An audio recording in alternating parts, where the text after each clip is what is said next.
राम राम राम।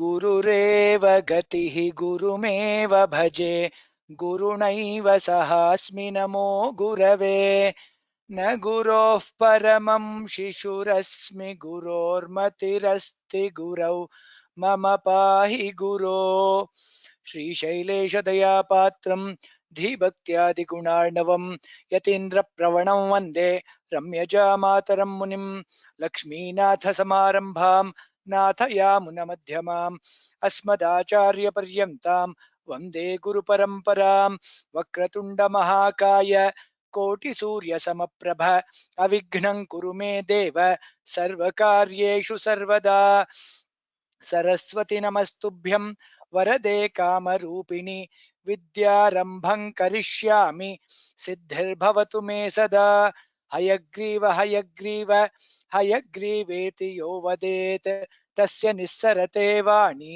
जह्नुकन्या प्रवाहवत् विना वेङ्कटेशं ननाथो ननाथः सदा वेङ्कटेशं स्मरामि स्मरामि हरे वेङ्कटेश प्रसीद प्रसीद प्रियं वेङ्कटेश प्रयच्छ प्रयच्छ असाध्य साधक स्वामिन् असाध्यं तव किं वद रामदूत दया सिन्धो मत्कार्यं साधय प्रभो वसुदेवसुतं देवं कंसचाणूरमर्दनं देवकी परमानन्दं कृष्णं वन्दे जगद्गुरुम्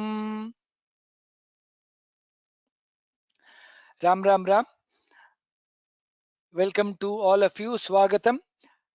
This is our 13th class in the Vishnu Sahasranama Parayanam chanting journey. Sincere pranamas, my salutations to all the elderly scholars, elderly people who are in this journey with us. And also, thank you to one and all of you for taking out time and attending the class today. Dhanyawadaha. I have two announcements to make today before we go to the class. The first one is starting from this Saturday, which is 23rd May, there is a new course which is starting, which is called Foundation for the Sanatana Dharma. This is every Saturday evening, 6:30 p.m. to 7:45 p.m. Indian Standard Time.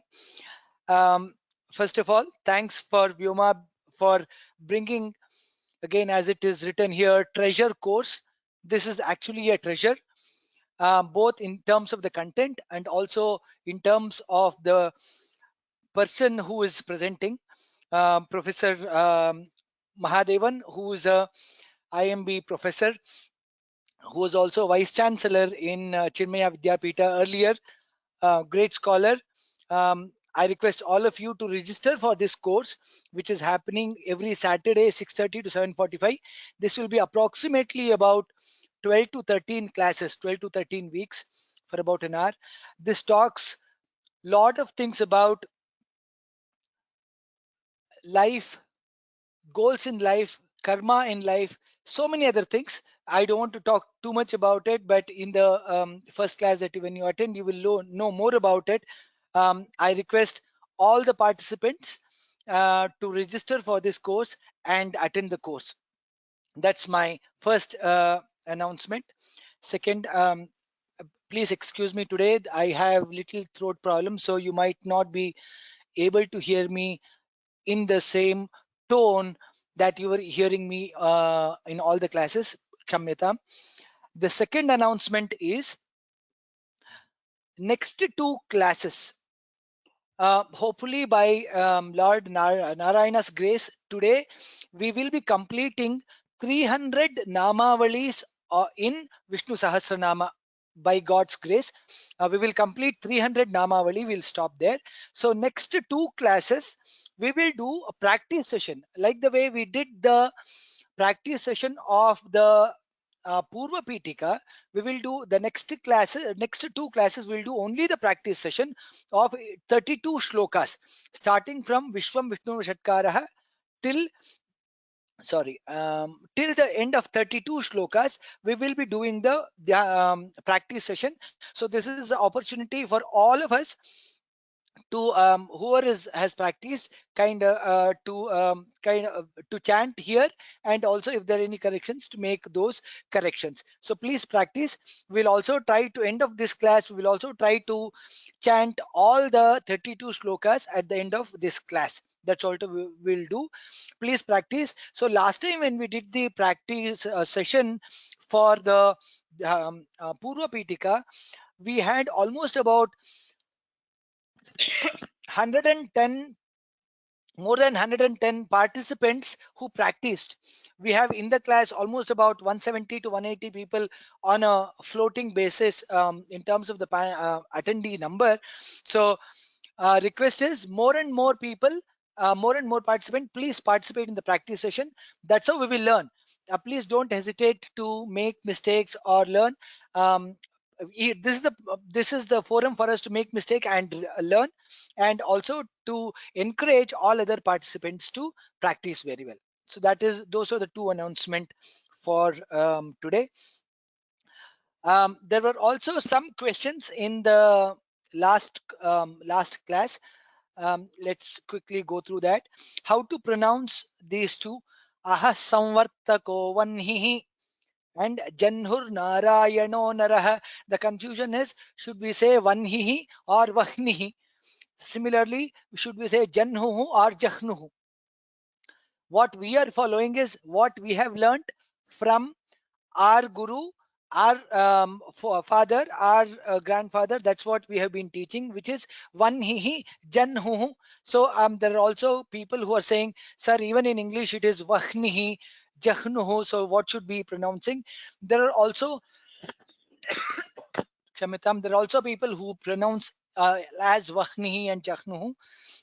We will not get into the grammatical uh, peculiarity of these things, but what we are following is as it is taught to us by our guru, which is aha samvartako vanhihi janhur narayano narah.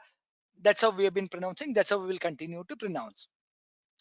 There was also another question: how do we pronounce the anuswara before the letter va? Today actually it is little difficult for me because of the cold, but I will try my level best. Avartano nivrittatma samvrita sampramardanah. It is ma, and with a light it is va with a light touch of ma. Samvrita sampramardanah. Similarly, aha samvartako vanhihi. That's how it comes, that's how we pronounce. There was also again a question: can I become a panelist? Yes, of course, definitely you can become. I had answered this question earlier also. How do I become a panelist? Please write me an email at here yatirajan.vyoma@gmail.com. Please write me an email. You might have to kind of do a practice session. Couple of the panel, a couple of the um, people who are participants practice and became panelists that you would have seen in last couple of classes. You can definitely become panelists. Please write to me on this email id yatirajan.vyoma@gmail, and I will respond back to you. With that, we will go to chanting issue. ॐ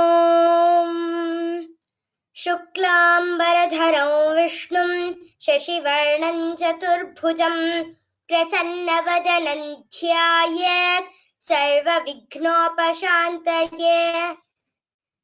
नारायणं नमस्कृत्य नरं चैव नरोत्तमं देवीं सरस्वतीं व्यासं ततो जयमुदीरयेत्।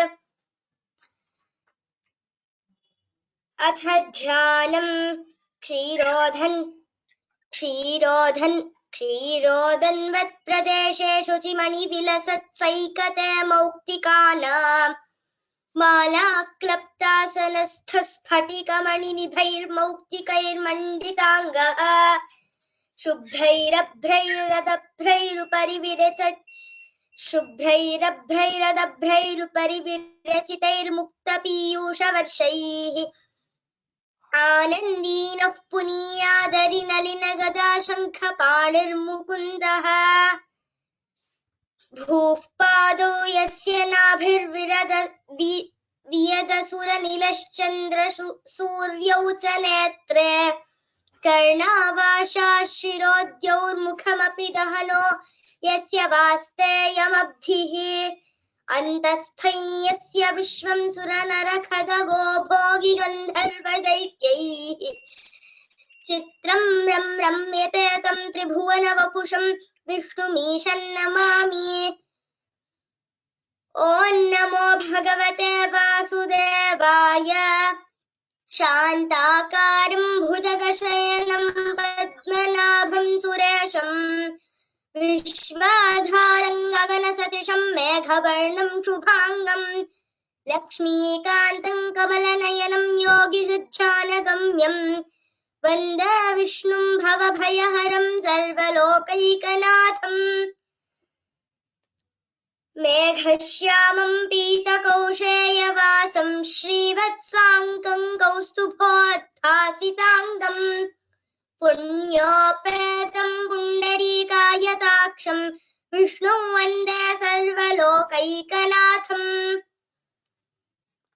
नमः समस्तभूतानामादिभूताय भूभृते अनेकरूपरूपाय विष्णवे प्रभविष्णवे सशङ्खचक्रं सकिरीटकुण्डलं सपीतवस्त्रं सरसीरुहेक्षणं सहारवक्षस्थलशोभिकौस्तुभं नमामि विष्णुं शिरसा चतुर्भुजम्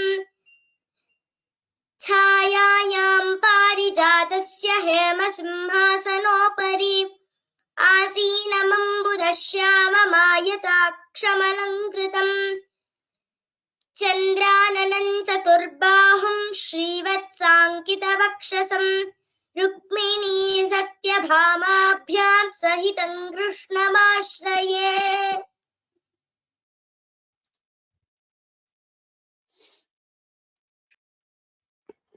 विश्वं विष्णुर्वषट्कारो भूतभव्यभवत्प्रभुः भूतकृद्भूतभृद्भावो भूतात्मा भूतभावनः। Rashmi, tatra ekanimisam. Asmin kaksha madhye, in this class we've been learning it as Vishwam Vishnurva Shatkaraha Bhuta Bhavya Bhavat Prabhuhu. Can you please repeat? विश्वं विष्णुर्वषट्कारः भूतभव्यभवत्प्रभुः भूतकृद्भूतभृद्भावः भूतात्मा भूतभावनः। भूतात्मा परमात्मा च मुक्तानां परमागतिः अव्ययः पुरुषः साक्षी क्षेत्रज्ञोऽक्षर एव च योगो योगविदान्नेता प्रधानपुरुषेश्वरः नारसिंहवपुः श्रीमान् केशवः पुरुषोत्तमः सर्वशर्वशिवस्थाणुः भूतादिर्निधिरव्ययः सम्भवो भावनो भर्ता प्रभवः प्रभुरीश्वरः स्वयंभू शम्भुरादित्यः पुष्कराक्षो महास्वनः अनादिनिधनो धाता विधाता धातुरुत्तमः अप्रमेयो हृषीकेशः पद्मनाभोऽमरप्रभुः विश्वकर्मा मनुस्त्वष्टा स्थविष्ठस्तविरो ध्रुवः अग्राह्यः शाश्वतः कृष्णः लोहिताक्षः प्रतर्दनः प्रभूतस्त्रिककुब्धाम पवित्रं मङ्गलं परम् ईशानः प्राणदः प्राणः ज्येष्ठः श्रेष्ठः प्रजापतिः हिरण्यगर्भो भूगर्भः माधवो मधुसूदनः ईश्वरो विक्रमी धन्वी मेधावी विक्रमः क्रमः अनुत्तमो दुराधर्षः कृतज्ञः कृतिरात्मवान् सुरेशः शरणं शर्म विश्वरेताः प्रजाभवः अहः संवत्सरो व्यालः प्रत्ययः सर्वदर्शनः अजः सर्वेश्वरः सिद्धः सिद्धिः सर्वादिरच्युतः वृषा सर्वयोगविनिसृतः वसुर्वसुमनः सत्यः समात्मा संमितः समः अमोघः पुण्डरीकाक्षः वृषकर्मा वृषाकृतिः रुद्रो बहुशिरा बभ्रुः विश्वयोनिःशुचिश्रवाः अमृतः शाश्वतस्थाणुः वरारोहो महातपाः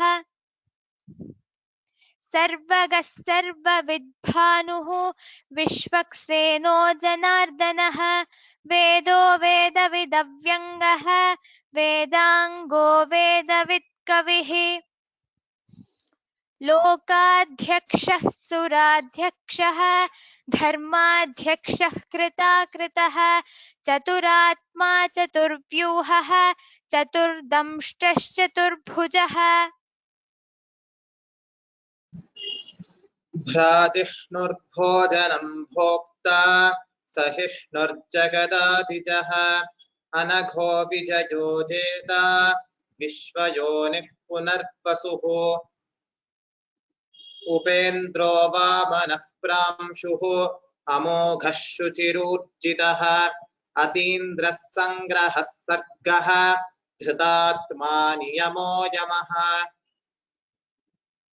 वेद्यो वैद्यः सदा योगी वीरः माधवो मधुः अतीन्द्रियो महामायः महोत्साहो महाबलः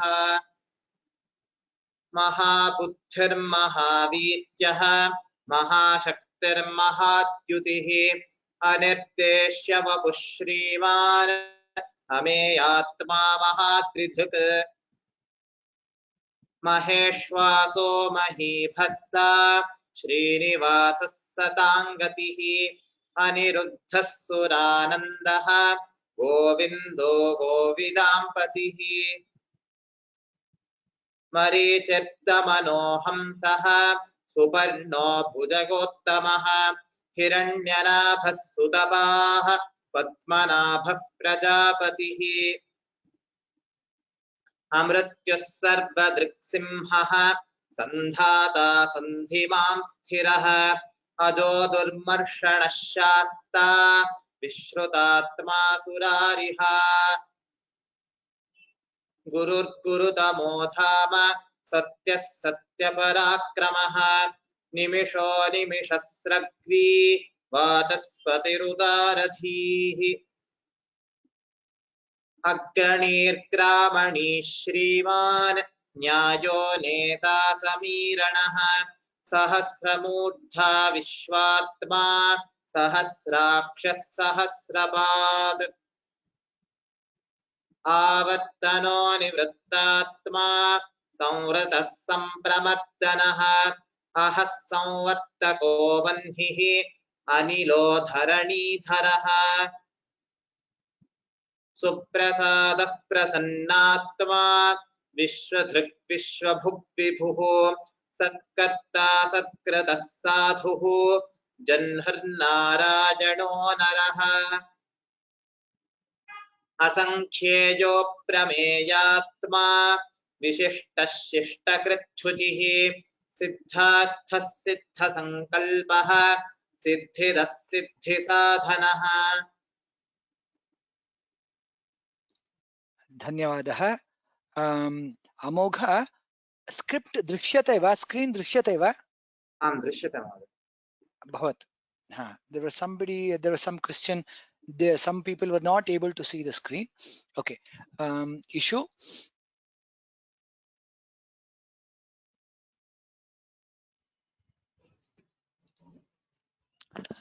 वृषा हि वृषभो विष्णुः वृषा हि वृषभो विष्णुः वृषा हि वृषभो विष्णुः Vrishaparva वृषोदरः Vrishaparva वृषोदरः Vrishaparva वृषोदरः वर्धनो वर्धमानश्च वर्धनो वर्धमानश्च वर्धनो वर्धमानश्च विविक्तश्रुतिसागरः विविक्तश्रुतिसागरः विविक्तश्रुतिसागरः Tamam. Let us to notice Vrishahi, Vrishabho. Bha is a Mahaprana. Then there are many Shakaras there. Vrishahi, Vrishabha, Vishnuhu, Vrishaparvaha, Vrishodaraha. Shakara there. Pronounce it correctly. Then Vardhano, Dha is Mahaprana. Vardhamanascha, Dha again is a Mahaprana. Viviktaha, Shrutisagaraha, Vivikta Shrutisagaraha. Make a note of that also. We will chant the full line now. वृषा हि वृषभो विष्णुः वृषपर्वा वृषोदरः वृषा हि वृषभो विष्णुः वृषपर्वा वृषोदरः वृषा हि वृषभो विष्णुः वृषपर्वा वृषोदरः वर्धनो वर्धमानश्च विविक्तश्रुतिसागरः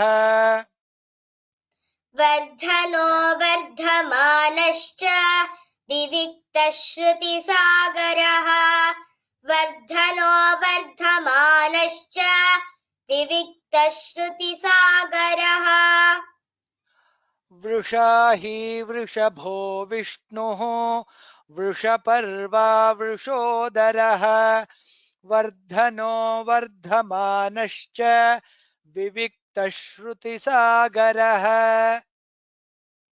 वृषा हि वृषभो विष्णुः वृषपर्वा वृषोदरः वर्धनो वर्धमानश्च विविक्तश्रुतिसागरः वृषा हि वृषभो विष्णुः Vrishaparva वृषोदरः वर्धनो वर्धमानश्च विविक्तश्रुतिसागरः Shrutisagaraha. For some, we couldn't hear fully, which is okay. Rashmi.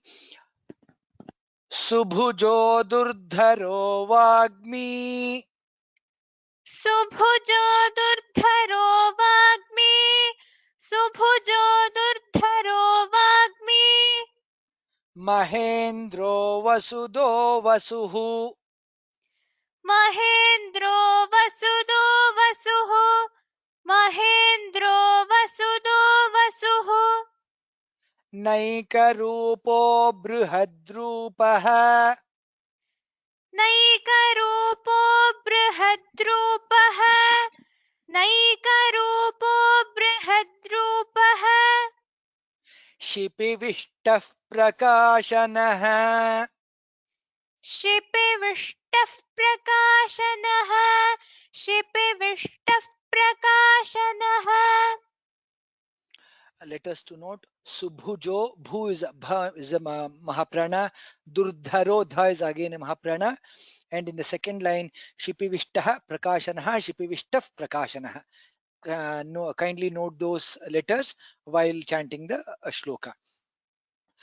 Subhujo Durdharo Vagmi Mahendro Vasudo Vasuhu सुभुजो दुर्धरो वाग्मी महेन्द्रो वसुदो वसुः सुभुजो दुर्धरो वाग्मी महेन्द्रो वसुदो वसुः नैकरूपो बृहद्रूपः शिपिविष्टः प्रकाशनः नैकरूपो बृहद्रूपः शिपिविष्टः प्रकाशनः नैकरूपो बृहद्रूपः शिपिविष्टः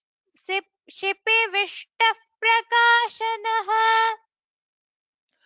सुभुजो दुर्धरो वाग्मी महेन्द्रो वसुदो वसुः नैकरूपो बृहद्रूपः शिपिविष्टः प्रकाशनः सुभुजो दुर्धरो वाग्मी महेन्द्रो वसुदो वसुः नैकरूपो बृहद्रूपः शिपिविष्टः प्रकाशनः सुभुजो दुर्धरो वाग्मी महेन्द्रो वसुदो वसुः नैकरूपो बृहद्रूपः शिपिविष्टः प्रकाशनः।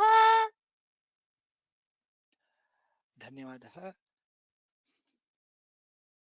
ओजस्तेजोद्युतिधरः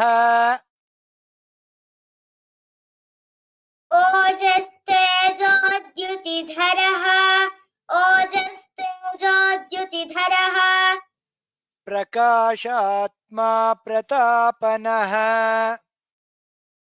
प्रकाशात्मा प्रतापनः प्रकाशात्मा प्रतापनः ऋद्धस्पष्टाक्षरो मन्त्रः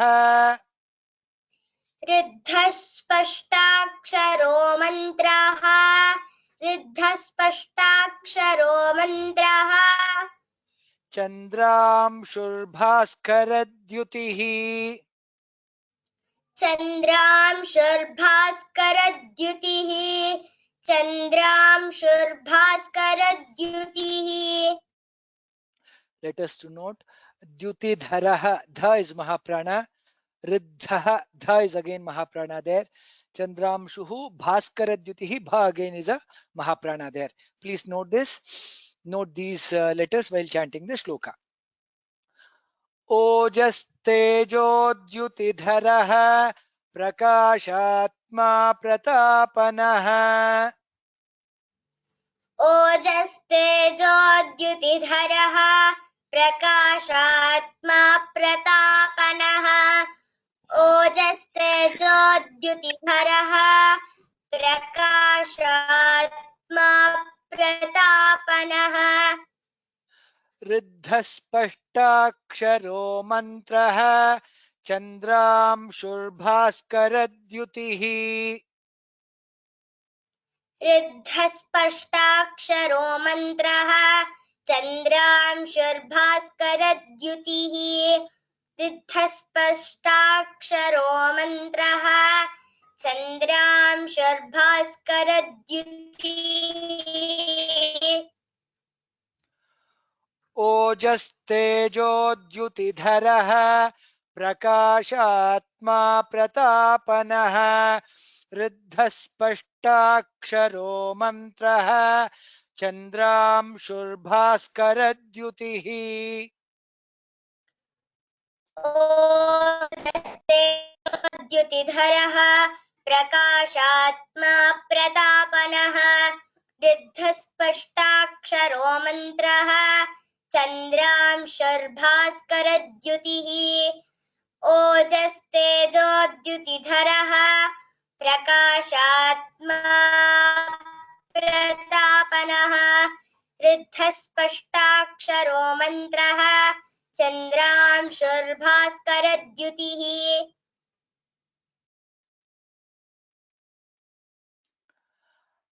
अमृतांशुद्भवो भानुः अमृतांशोद्भवो भानुः अमृतांशोद्भवो भानुः शशबिन्दुः सुरेश्वरः शशबिन्दुः सुरेश्वरः शशबिन्दुः सुरेश्वरः औषधं जगतः सेतुः औषधं जगतः सेतुः औषधं जगतः सेतुः सत्यधर्मपराक्रमः सत्यधर्मपराक्रमः सत्यधर्मपराक्रमः Let us to note in this shloka, Amritam Shudbhavo Bhad, there is a Mahaprana. Bhanuhu is Mahaprana. Shashabinduhu Sureshwaraha. Shashabindus Sureshwaraha. Aushadham, dha is Mahaprana. Aushadham Jagataha, it becomes Aushadhan Jagataha. Cha cha ja ja nya nya. Aushadhan Jagataha. Jagataha setuhu, Jagatas setuhu. Satya Dharma Parakramaha, dha is Mahaprana there. Note all these letters while chanting the shloka. Amritam Shudbhavo Bhanuhu Shashabindus Sureshwaraha. अमृतां शोद्भवो भानुः शशबिन्दुः सुरेश्वरः अमृतां शोद्भवो भानुः शशबिन्दुः सुरेश्वरः औषधं जगतः सेतुः सत्यधर्मपराक्रमः. औषधं जगतः सेतुः सत्यधर्मपराक्रमः औषधं जगतः सेतुः सत्यधर्मपराक्रमः अमृतांशुद्भवो भानुः शशबिन्दुः सुरेश्वरः. औषधं जगतः सेतुः सत्यधर्मपराक्रमः. अमृतांशोद्भवो भानुः शशबिन्दुः सुरेश्वरः औषधं जगतः सेतुः सत्यधर्मपराक्रमः अमृतांशोद्भवो भानुः शशबिन्दुः सुरेश्वरः औषधं जगतः सेतुः सत्यधर्मपराक्रमः. We'll go to the next shloka. भूतभव्यभवन्नाथः भूतभव्यभवन्नाथः भूतभव्यभवन्नाथः पवनः पावनो नलः. पवनः पावनो नलः पवनः पावनो नलः कामः कामकृत्कान्तः कामः कामकृत्कान्तः कामः कामकृत्कान्तः कामः कामप्रदः प्रभुः. कामः कामः कामप्रदः प्रभुः कामः कामप्रदः प्रभुः. Many Mahapranas there. Bhuta Bhavya Bhavan Natha. There are three bhas and four Mahapranas in one word. Bhuta Bhavya Bhavan Natha. Next Pavanaha Pavano Nalaha Pavanah Pavano Nalaha. Similarly in the next line Kamaha Kamapradaha Kamah Kamapradaha. Kamapradaha Prabhuhu Kamapradav Prabhuhu. Again Bha is Mahaprana there. Note all these letters while chanting this shloka. भूतभव्यभवन्नाथः पवनः पावनो नलः. भूतभव्यभवन्नाथः पवनः पावनो नलः भूतभव्यभवन्नाथः पवनः पावनो नलः कामः कामकृत्कान्तः कामः कामप्रदः प्रभुः. कामः कामकृत्कान्तः कामः कामप्रदः प्रभुः कामः कामकृत्कान्तः कामः कामप्रदः प्रभुः. भूतभव्यभवन्नाथः पवनः पावनो नलः. कामः कामकृत्कान्तः कामः कामप्रदः प्रभुः. भूतभव्यभवन्नाथः पवनः पावनो नलः कामः कामकृत्कान्तः कामः कामप्रदः प्रभुः भूतभव्यभवन्नाथः पवनः पावनो नलः कामः कामकृत्कान्तः कामः कामप्रदः प्रभुः उत्तमं धन्यवादः धन्यवादः so we will stop the new shlokas here at 32 shloka. I guess that's there. Yes, 32 shlokas. As I said in the beginning of the class, at the end of 32 shlokas, we have covered out of the 1000 namas of Vishnu in Vishnu Sahasranama, we have covered 300 namavali. So with that, we will take a break. We will practice all the 32 shlokas and then continue with the 301st Vishnu Sahasranama after next two classes. So now what we'll do is, like last time when we had the practice session, there were many requests from many people asking, is it possible for you to chant all the shlokas together so that it is easy for us to practice? So what we'll do now is, we will start from Vishwam Vishnu Shatkaro shloka number 1 till 32. All the shlokas we'll chant once before we go to the practicing of today's. Amogha.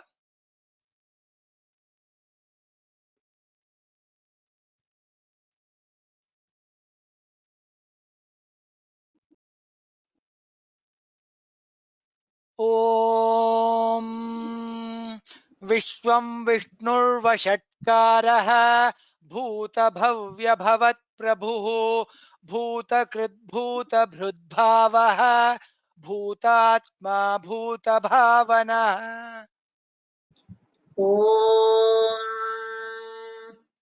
विश्वं विष्णुर्वषट्कारः भूतभव्यभवत्प्रभुः भूतकृद्भूतभृद्भावः भूतात्मा भूतभावनः भूतात्मा परमात्मा च मुक्तानां परमागतिः अव्ययः पुरुषः साक्षी क्षेत्रज्ञोऽक्षर एव च भूतात्मा परमात्मा च मुक्तानां परमागतिः अव्ययः पुरुषः साक्षी क्षेत्रज्ञोऽक्षर एव च योगो योगविदान्नेता प्रधानपुरुषेश्वरः नारसिंहवपुः श्रीमान् केशवः पुरुषोत्तमः योगो योगविदान्नेता प्रधानपुरुषेश्वरः नारसिंहवपुः श्रीमान् केशवः पुरुषोत्तमः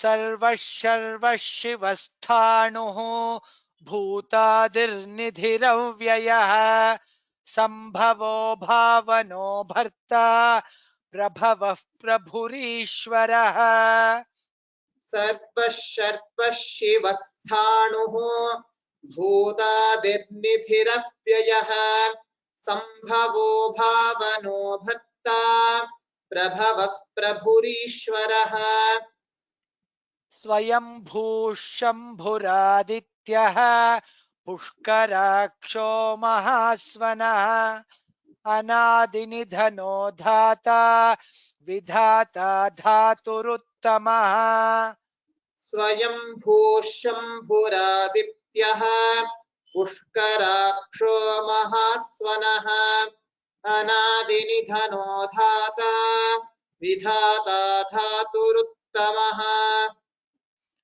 अप्रमेयो हृषीकेशः पद्मनाभोऽमरप्रभुः विश्वकर्मा मनुस्त्वष्टा स्थविष्ठस्थविरो ध्रुवः अप्रमेयो हृषीकेशः पद्मनाभोऽमरप्रभुः विश्वकर्मा मनुस्त्वष्टा स्थविष्ठस्थविरो ध्रुवः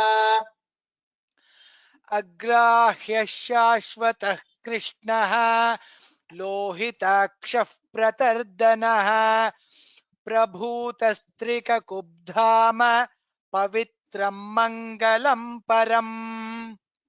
अग्राह्यः शाश्वतः कृष्णः लोहिताक्षः प्रतर्दनः प्रभूतस्त्रिककुब्धाम पवित्रं मङ्गलं परम्। ईशानः प्राणदः प्राणः ज्येष्ठः श्रेष्ठः प्रजापतिः हिरण्यगर्भो भूगर्भः माधवो मधुसूदनः। ईशानः प्राणदः प्राणः ज्येष्ठः श्रेष्ठः प्रजापतिः हिरण्यगर्भो भूगर्भः माधवो मधुसूदनः। ईश्वरो विक्रमी धन्वी मेधावी विक्रमः क्रमः अनुत्तमो दुराधर्षः कृतज्ञः कृतिरात्मवान्। ईश्वरो विक्रमी धन्वी मेधावी विक्रमः क्रमः अनुत्तमो दुराधर्षः कृतज्ञः कृतिरात्मवान्। सुरेशः शरणं शर्म विश्वरेताः प्रजाभवः अहः संवत्सरो व्यालः प्रत्ययः सर्वदर्शनः। सुरेशः शरणं शर्म विश्वरेताः प्रजाभवः अहः संवत्सरोऽप्यालः प्रत्ययः सर्वदर्शनः। अजः सर्वेश्वरः सिद्धः सिद्धिः सर्वादिरच्युतः वृषा कपिरमेयात्मा सर्वयोगविनिःसृतः। अजः सर्वेश्वरः सिद्धः सिद्धिः सर्वादिरच्युतः वृषा कपिरमेयात्मा सर्वयोगविनिःसृतः।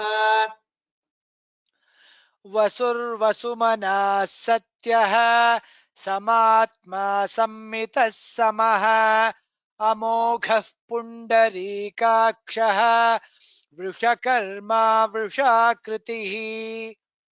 वसुर्वसुमनः सत्यः समात्मा सम्मितः समः अमोघः पुण्डरीकाक्षः वृषकर्मा वृषाकृतिः। रुद्रो बहुशिरा बभ्रुः विश्वयोनिःशुचिश्रवाः अमृतः शाश्वतस्थाणुः वरारोहो महातपाः। रुद्रो बहुशिरा बभ्रुः विश्वयोनिः शुचिश्रवाः अमृतः शाश्वतस्थाणुः वरारोहो महातपाः। सर्वगः सर्वविद्भानुः विश्वक्सेनो जनार्दनः वेदो वेदविदव्यङ्गः वेदाङ्गो वेदवित्कविः। सर्वगः सर्वविद्भानुः विश्वक्सेनो जनार्दनः वेदो वेदविदव्यङ्गः वेदाङ्गो वेदवित्कविः। लोकाध्यक्षः सुराध्यक्षः धर्माध्यक्षः कृताकृतः चतुरात्मा चतुर्व्यूहः चतुर्दंष्ट्रश्चतुर्भुजः। लोकाध्यक्षः सुराध्यक्षः धर्माध्यक्षः कृताकृतः चतुरात्मा चतुर्व्यूहः चतुर्दंष्ट्रश्चतुर्भुजः। भ्राजिष्णुर्भोजनं भोक्ता सहिष्णुर्जगदादिजः अनघो विजयो जेता विश्वयोनिः पुनर्वसुः भ्रातिष्णुर्भोजनं भोक्ता सहिष्णुर्जगदादिजः अनघो विजयो जेता विश्वयोनिः पुनर्वसुः उपेन्द्रो वामनः प्रांशुः अमोघः शुचिरूर्जितः अतीन्द्रः सङ्ग्रहः सर्गः धृतात्मा नियमो यमः उपेन्द्रो वामनः प्रांशुः अमोघः शुचिरूर्जितः अतीन्द्रः सङ्ग्रहः सर्गः धृतात्मा नियमो यमः वेद्यो वैद्यः सदा योगी वीरः माधवो मधुः अतीन्द्रियो महामायः महोत्साहो महाबलः वेद्यो वैद्यः सदा योगी वीरः माधवो मधुः अतीन्द्रियो महामायः महोत्साहो महाबलः महाबुद्धिर्महावीर्यः महाशक्तिर्महाद्युतिः अनिर्देश्य वपुः श्रीमान् अमेयात्मा महादिधृक् महाबुद्धिर्महावीर्यः महाशक्तिर्महाद्युतिः अनिर्देश्य वपुः श्रीमान् अमेयात्मा महादृधृक् महेश्वासो महीभर्ता श्रीनिवासः सताङ्गतिः अनिरुद्धः सुरानन्दः गोविन्दो गोविदाम्पतिः महेश्वासो महीभर्ता श्रीनिवासः सताङ्गतिः अनिरुद्धः सुरानन्दः गोविन्दो गोविदाम्पतिः मरीचिर्दमनो हंसः सुपर्णो भुजगोत्तमः हिरण्यनाभः सुतपाः पद्मनाभः प्रजापतिः मरीचिर्दमनो हंसः सुपर्णो भुजगोत्तमः हिरण्यनाभः सुतपाः पद्मनाभः प्रजापतिः अमृत्युः सर्वदृक्सिंहः सन्धाता सन्धिमान् स्थिरः अजो दुर्मर्षणः शास्ता विश्रुतात्मा सुरारिः अमृत्युः सर्वदृक्सिंहः सन्धाता सन्धिमां स्थिरः अजो दुर्मर्षणः शास्ता विश्रुतात्मा सुरारिः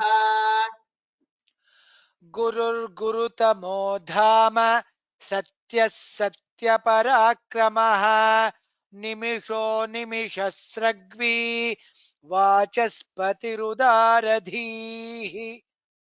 गुरुर्गुरुतमो धाम सत्यः सत्यपराक्रमः निमिषो निमिषस्रग्वी वाचस्पतिरुदारधीः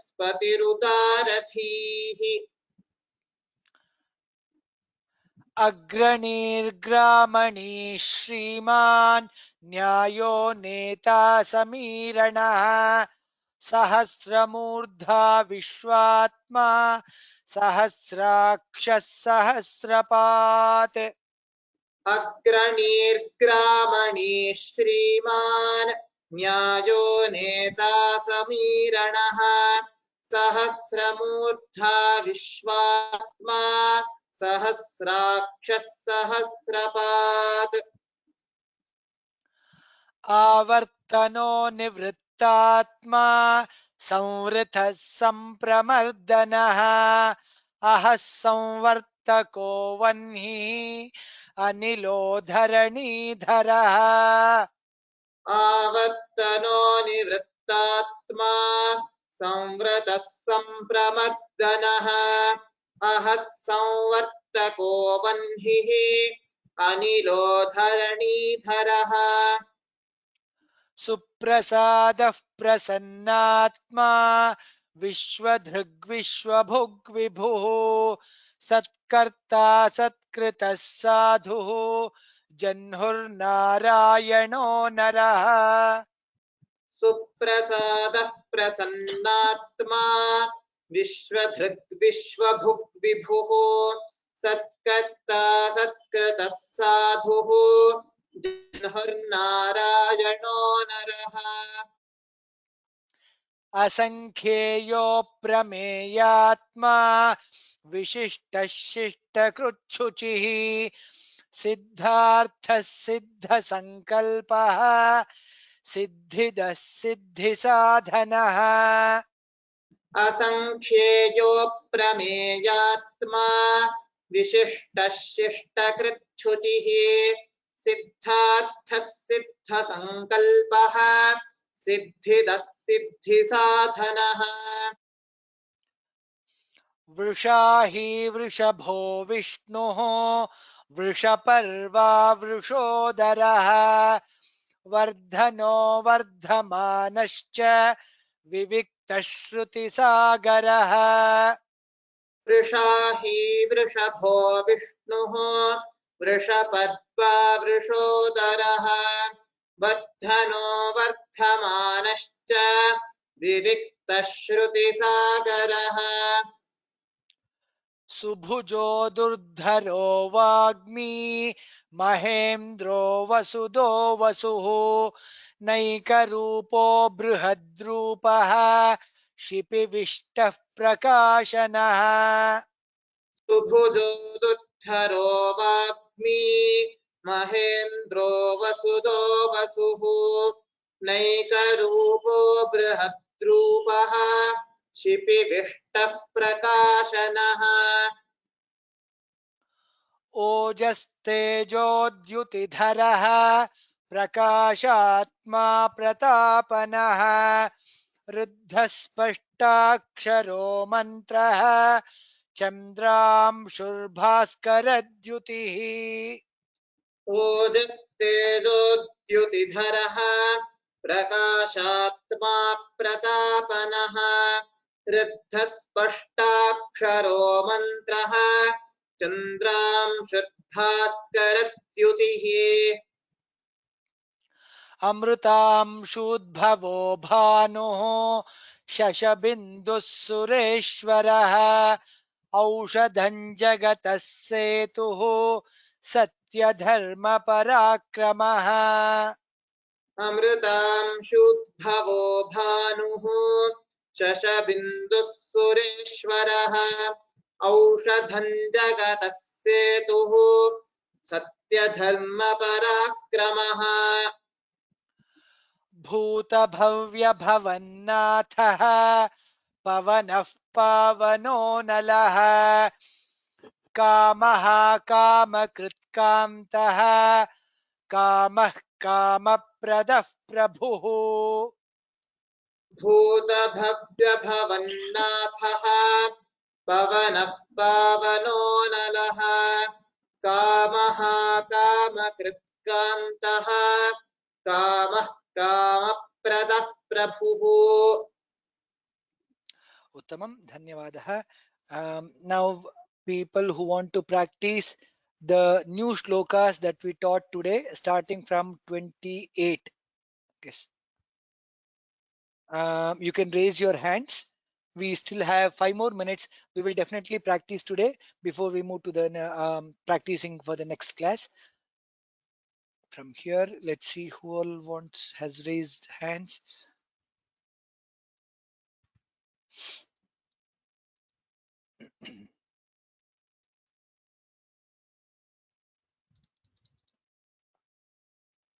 Vijay Lakshmi Kritivasan. You're self-muted, Mami. Vrishahi. वृषा हि वृषभो विष्णुः वृषपर्वा वृषोदरः वर्धनो वर्धमानश्च विविक्तश्रुतिसागरः। उत्तमं, धन्यवादः। धन्यवादः महोदय। उमा वि सुभुजो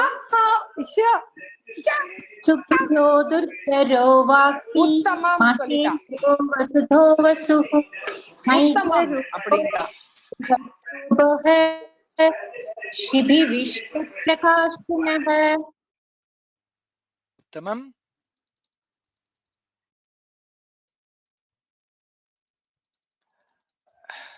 सुवर्ण सुडगोनि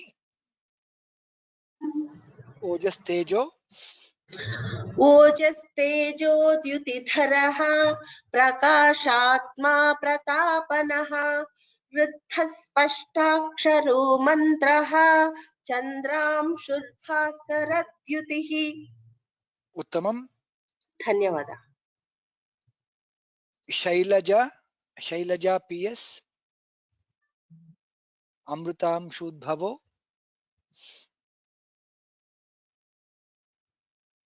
Shailaja, I guess you are on self mute.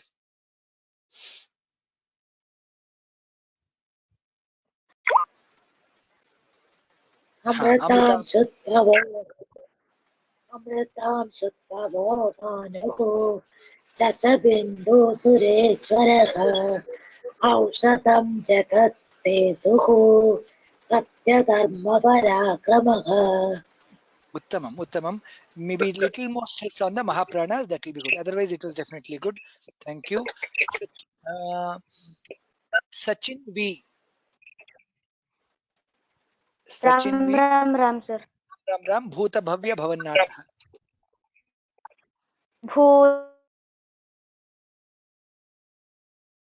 भूतभव्यपवनाथ Pavan पावनो Anal कामक Sachin, you are self muted, I guess.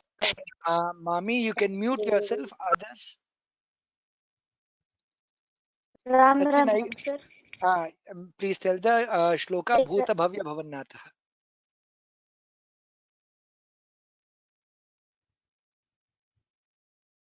Looks like some problem.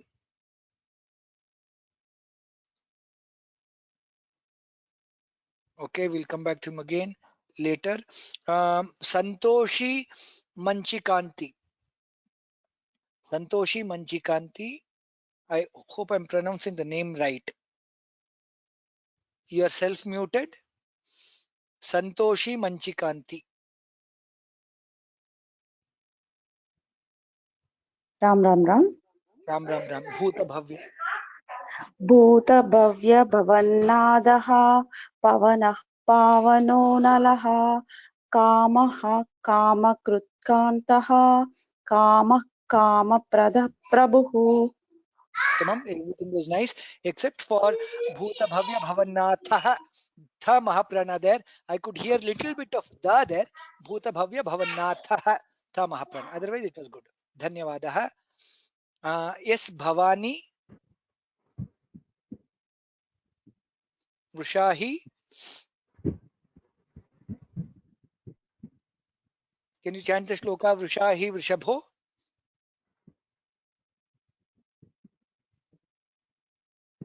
Bhavani, I can't hear you.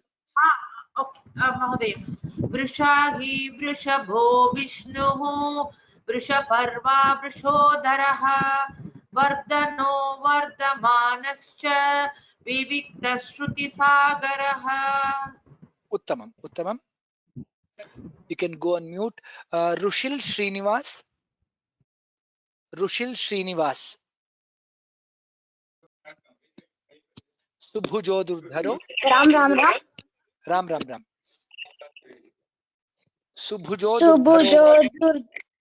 सुभुजो दुर्धरो वाग्मी महेन्द्रो वसुधो वसुः नैकरूपो बृहद्रूप शिपिविष्टप्रकाशनः। Very good. I couldn't very clearly hear Naikaropo Brihadrupaha Visarga there. Again, Shipi Vishtaf Prakashanaha, those two things. Otherwise, it was very good. Thank you. Dhanyavadaha. Rudresha C. Ojas Tejo.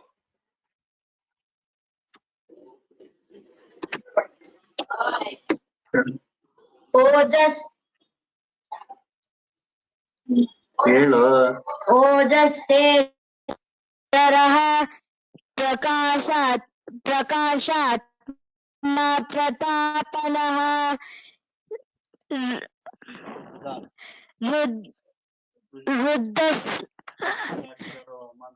रुद्धस्य स्पष्टाक्षरो मंत्रः Chandranshu भास्करद्युतिः. Very good. Teaching from the background also it definitely helped. That's how we should definitely motivate people. Please motivate more people to tell. Definitely, I appreciate it. Definitely, it was very good. Dhanyavadaha. You can mute yourself. Panishri Kavirayani. Hope I'm getting the name correctly. Panishri. Amrutamshu Bhavo Bhanuho. Panishri, you are self-muted.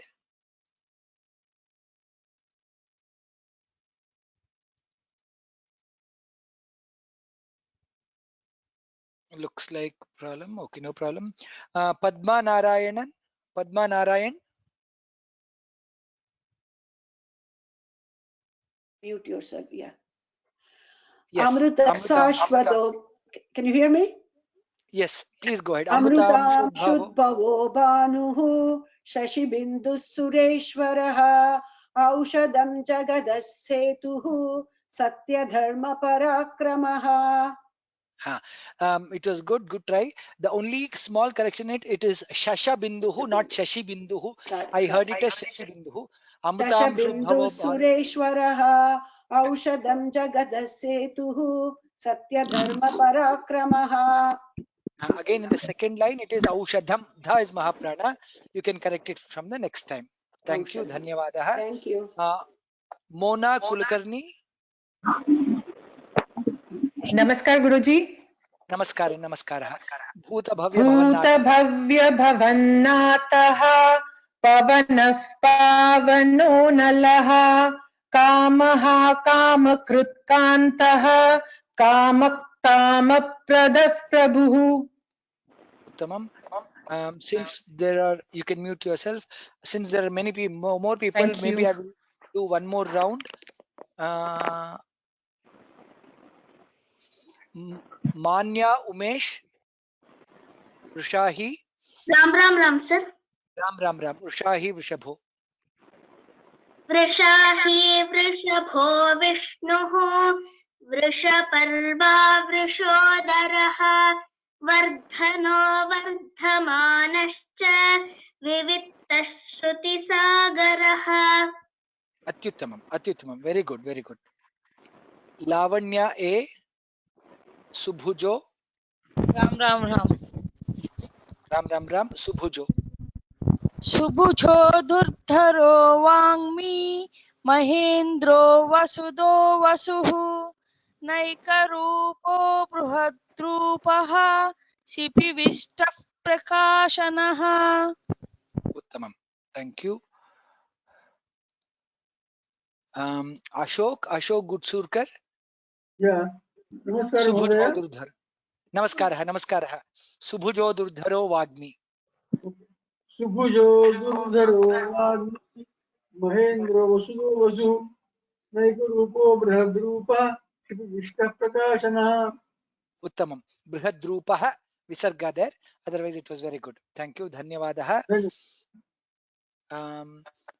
Ashish Pant. Ojas Tejo. Namaskar. ओजस् तेजोद्युतिधरः प्रकाशात्मा प्रतापनः ऋद्धस्पष्टाक्षरो मन्त्रः चन्द्रांशुः भास्करद्युतिः. उत्तमम्. अनीश कोल्लूरी. नमस्कारं महोदय. शुद्धो भानु शशबिन्दुः सुरेश्वरः औषधं जगदसेतुः सत्यधर्म पराक्रमः औषधं जगदस्य औषधं जग Now I have a confusion. Is this Anish or Anish Koluri or somebody else who's? Anish Kolodi, yeah, it was me. Namaskaram. Okay. Bhavan kathamasti. Kushalah.